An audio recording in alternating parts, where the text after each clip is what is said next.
கிளியே ஏய் கோப கிளியே ஏய் ஏய் அழகு கிளியே நமது கிளியே அந்த சீதையவே அந்த மூந்து பாக்குறாருன்னா அவ தெரிஞ்ச சும்மா ஓடுவாரு. இப்படி சீலையாவை துடுத்து வந்து பரவாயில்ல. இப்படிப்பட்டவள் என்னை காத்திரும் கனவிலும் நினையே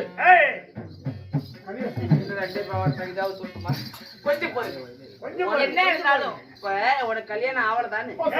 உனக்கு எத்தனை வயசு? இளமை பருவம். உனக்கு எத்தனை வயசு? 16 வயது. 16 வயசு அவனுக்கு. 74 வயசுனால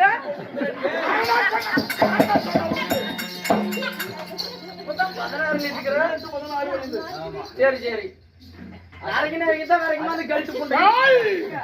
இப்பதாங்க 14 போடுறது இப்பதான் வந்திருக்கு.